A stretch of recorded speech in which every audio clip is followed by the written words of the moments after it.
और कैसे उसके वचन से आप शैतान को हरा सकते हो और कैसे उसके वचन से आप एक जय का जीवन जी सकते हो। कितने लोग सीखना चाहते हैं? आप जानते हैं, जब मैंने प्रभु को पाया, जब मैंने उद्धार को पाया, तो मैं कलीसिया जाने लगा, मैंने यीशु को जान लिया। मगर सबसे पहले मैंने क्या सीखा? आप जानते हैं, मैंने एक नई भाषा सीखी और उसको बोलते हैं क्रिश्चियनीज। क्या सीखी? क्रिश्चियनीज। जैसे चाइनीज जो चाइना में होते हैं बोलते हैं चाइनीज, जो जापान में होते हैं बोलते हैं जापानीज, तो जो क्रिश्चियन होते हैं बोलते हैं क्रिश्चियनीज।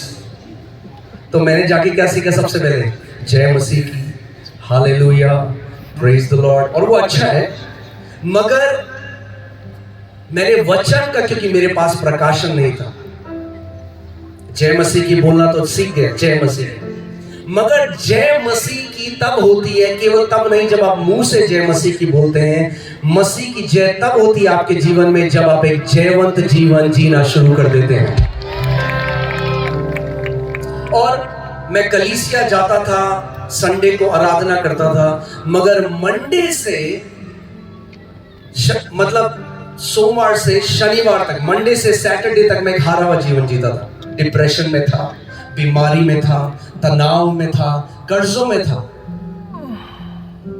और मैंने एक दिन परमेश्वर से पूछा, मैंने कहा प्रभु ऐसा क्यों है कि ज्यादातर लोग जो कलीसिया में वो आज भी एक जयवंत जीवन नहीं जी रहे, जबकि तेरे वचन में लिखा है जितने भी जो लोग हैं जो परमेश्वर से उत्पन्न हुए हैं वे संसार पर जय प्राप्त करते हैं। मैंने कहा प्रभु ऐसा क्यों है? तो प्रभु ने मुझे सिखाया, ऐसा इसीलिए है क्योंकि मेरा वचन उनके अंदर नहीं है। कई बारी हम रीति रिवाजों में फंस सकते हैं। कई मसीह लोग हैं जो 3 इंजेक्शन लगवाते हैं साल में, ECG, Easter, Christmas, good Friday, वो तीनों दिन मिले 3 दिन आपको वो कलीसिया में मिलेंगे, ईस्टर में, क्रिसमस में, गुड फ्राइडे में। नहीं, पहले की कलीसिया ऐसे नहीं थी। बाइबल बताती है वे प्रतिदिन मिलते थे, प्रार्थना में बने रहते थे और साथ में परमेश्वर की शिक्षा में पढ़ते थे।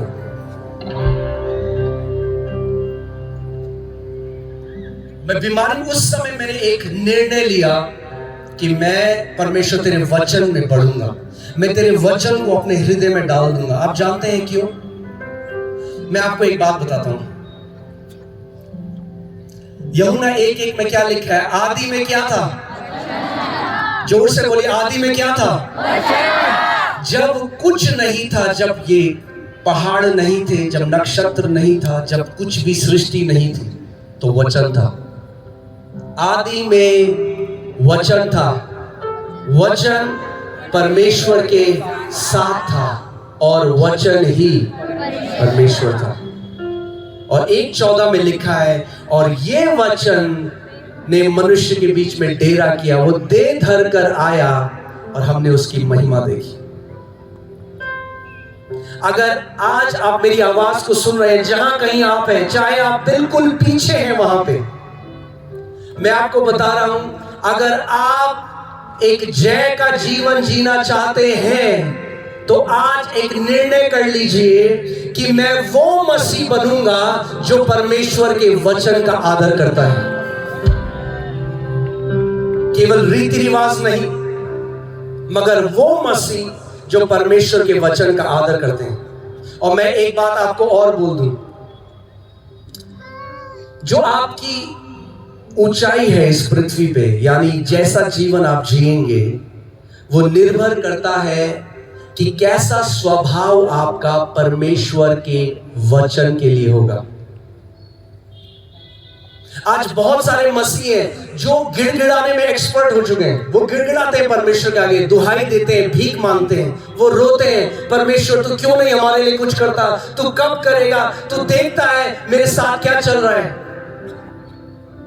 मगर क्योंकि वो नहीं समझते कि परमेश्वर ने कुछ सिद्धांत रचे हैं जिसके द्वारा उसने अनदेखी दुनिया को, जो स्पिरिचुअल रेल्म है, जो आत्मिक जहां है, जो आंखों से दिखाई नहीं देता, उसके लिए भी कुछ नियम रखे हैं, और वैसे ही परमेश्वर ने कुछ नियम पृथ्वी के लिए भी रखे हैं। अगर आप उन सिद्धांतों को नहीं मानेंगे और वो सिद्धांत आपको नहीं पता होगा, तो जो जय परमेश्वर चाहता है आप नहीं जी सकते।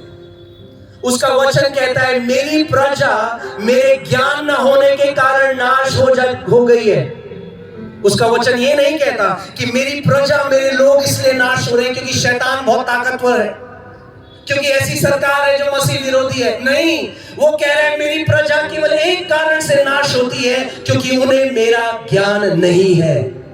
मसीहों, मैं आज आपसे बात कर रहा हूं जो मेरे भाई बहन है, हमें समय आ गया है कि हम मसीह की परिपक्वता में, उसके वचन के ज्ञान में, उसके वचन के डील डॉल में बढ़ जाएं। आमेन। मैं आपको एक बढ़िया कहानी सुनाता हूं, फिर वचन मैं आपको बताऊंगा। एक बार एक पास्टर एक परिवार में गए, क्योंकि जो हस्बैंड वाइफ थे, जो पति पत्नी थे, बहुत सारे बोले थे, पास्टर जी आप हमारे घर आइए, आप हमारे घर आइए, आप डिनर पे हमारे घर आइए। तो पास्टर जी चले गए डिनर पे उनके घर। अब जब घर में गए तो उन्होंने एक बहुत अच्छा जो है क्रॉकरी जो सेट है वो रखा, नई नई चम्मच ली, वो चांदी की चम्मच उन्होंने ली कि पास्टर जी आ रहे हैं, हम उनका आदर करेंगे, तो चांदी की चम्मच रख दी। और उसके बाद जो पास्टर है उन्होंने खाना खाया, जो प्रभु के दास है वो चले गए। जब वो चले गए तो चम्मच नहीं मिली उन्हें। तो जो वाइफ थी, जो पत्नी थी, उन्होंने अपने पति को बोला कि हमारी चम्मच नहीं मिल रही, चांदी की चम्मच थी, चम्मच नहीं मिल रही।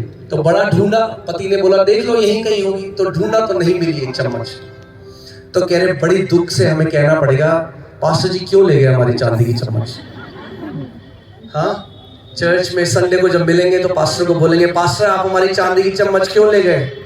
तो उन्होंने कहा शायद हो सकता है गलती से उन्होंने जेब में डाल दी हो पास्टर ने, तो इस संडे बोल देंगे। एक हफ्ता निकल गया, 4 हफ्ते चले गए, 2 महीने चले गए, 3 महीने चले गए, पास्टर जी कुछ बोले नहीं। अब ये जो स्त्री है गुस्से से भर रही है कि पास्टर चम्मच ले गए और बता नहीं रहे, हमारी चांदी की चम्मच चुरा के ले गए।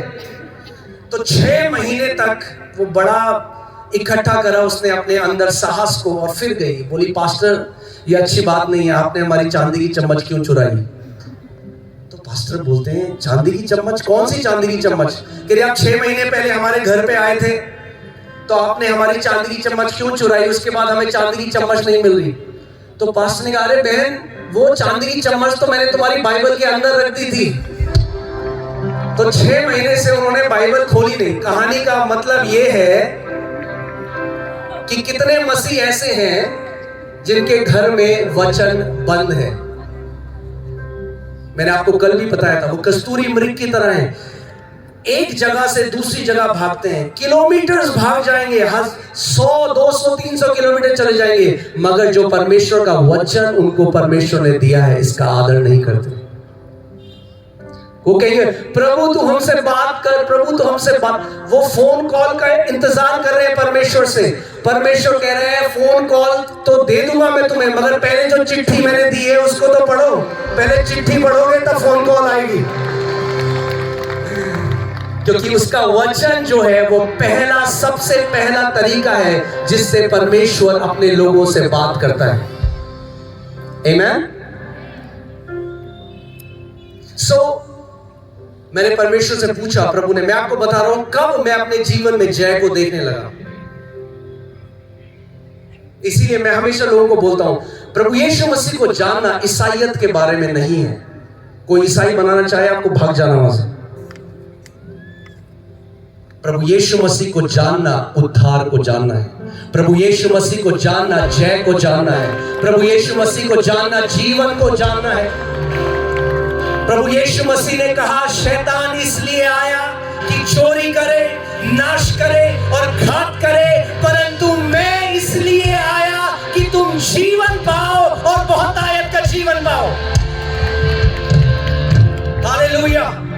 वो हमें जीवन देने के लिए आया, एक जय का जीवन देने के लिए आया। आप यीशु का जीवन देखो, कैसा जीवन जिया उसने। उसने एक जय का जीवन जिया। आमेन। वो जय का डीएनए आपके अंदर है, वो विक्ट्री का डीएनए आपके अंदर है। मैं आपसे एक सवाल पूछता हूं, एक चिड़िया को उड़ना कौन सिखाता है? क्या वो फ्लाइंग क्लास लेती है? इंसान जब पायलट आप देखते हैं तो ट्रेनिंग लेते हैं पहले, उसके बिना जहाज नहीं उड़ा सकते। पर कोई चिड़िया ट्रेनिंग नहीं लेती, उसके डीएनए में है उड़ना, क्योंकि वो एक चिड़िया से पैदा हुई है, उड़ना उसके अंदर है। एक मछली को तैरना कौन सिखाता है? वो स्विमिंग क्लासेस नहीं लेती, तैरने की क्लास नहीं लेती, क्योंकि वो एक मछली से पैदा हुई, तैरने का डीएनए उसके अंदर है। उसका वचन यूहन्ना 1:12 में कहता है, जितनों ने यीशु को ग्रहण किया, परमेश्वर ने उन्हें अपनी संतान होने का अधिकार दिया है। वे ना तो मांस और लहू से, ना इंसान की इच्छा से, परंतु परमेश्वर से उत्पन्न हुए हैं। आप जानते हैं परमेश्वर का एक नाम जय है। क्या है? Victory. One name of Jesus is victory.